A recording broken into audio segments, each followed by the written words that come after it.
¿Qué opinas después de este discurso en el marco de su asamblea informativa del tercer año de gobierno? Vamos a la mitad, Isra. Buen día. Hola, ¿qué tal, Luis? Buen día, un día al auditorio. Lo suyo es campaña política, campaña electoral. Esto es un discurso de campaña electoral. Esto es, sin duda alguna, pues una especie de lanzamiento de un segundo trienio, porque de lo que se trata es básicamente de plantear lo que él, pues, asume el presidente de la República como el único proyecto, el proyecto existente y el único que puede plantarse de aquí hacia adelante. Habló precisamente también de la revocación de mandato, dijo revocación de mandato y no ratificación, como el momento clave para precisamente darle continuidad a esto que ha planteado. Una realidad que, como todo presidente que trata de informar sobre lo logrado, pues lo pone en positivo, independientemente de que las cifras no lo corroboren.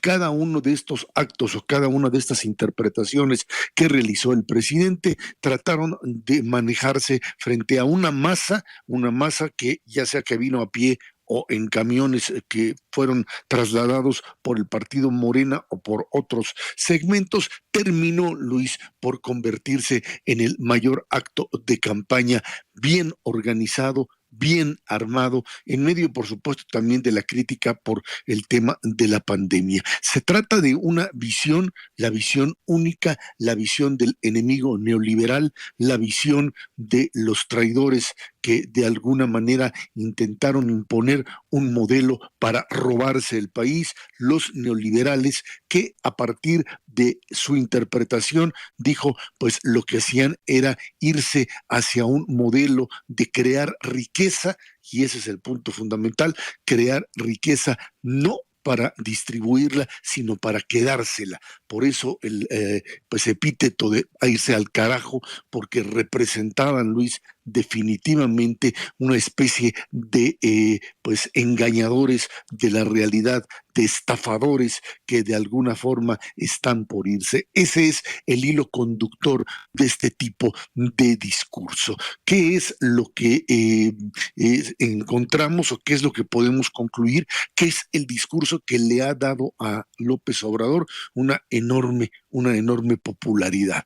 ¿Qué es lo que hay del otro lado? Pues cifras y realidades que van en sentido contrario, tanto en el tema de salud, tanto en el tema de crecimiento económico, tanto en el tema, es cierto, de inflación, que tratar de pararlo bajo el principio de que en Estados Unidos se da este tipo de fenómeno, pues esto no es, digamos, la forma de asumir que cómo se va a controlar.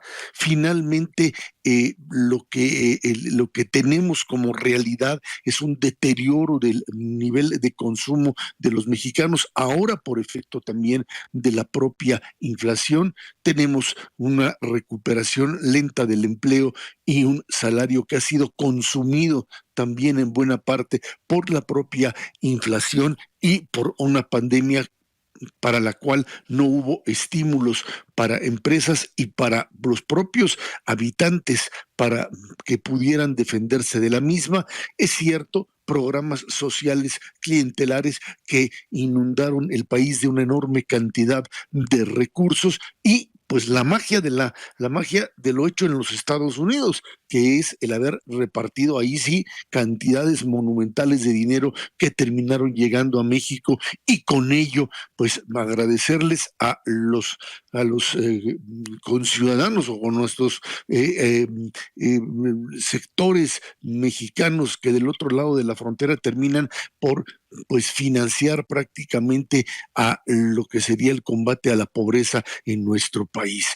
¿Por qué el fenómeno del apoyo del 60-65% a un presidente que de alguna forma tiene un país cuyo crecimiento es nulo o negativo? ¿Por qué el apoyo a un presidente, el amplio apoyo a un presidente que pues simplemente ha manejado una pandemia de manera tal que sigue siendo México un país con una enorme cantidad de contagios y de muertes? ¿Por qué el apoyo finalmente a un presidente que no ha podido sacar del hoyo a lo que sería pues una especie de país que tenía una línea de crecimiento muy, muy débil y que hoy prácticamente está metido por debajo de lo que podríamos llamar una línea de pobreza a la que se ha mandado a una enorme cantidad de gente de clase media, es cierto, pero también de sectores populares. Ahí están las cifras, ahí están las realidades, pero lo que es, digamos, el gran logro y que tiene que ver, es cierto, con programas sociales, con remesas, pero también con el carisma y la fuerza del liderazgo político y la capacidad de movilización y de construcción de lo que se llaman proyectos ajenos o desconectados de la realidad, porque eso es lo que está sucediendo, Luis, el poder manejarse como un líder con una popularidad de esta naturaleza, de estos altos niveles, a partir de lo que ayer vimos incluso con respuestas masivas, organizadas de la forma en la que tú quieras, pero después de 3 años, con una pandemia en medio, con resultados prácticamente nulos, por llamarlo así, en términos de lo económico, en términos de la estabilidad del empleo, en términos de lo que tú quieras.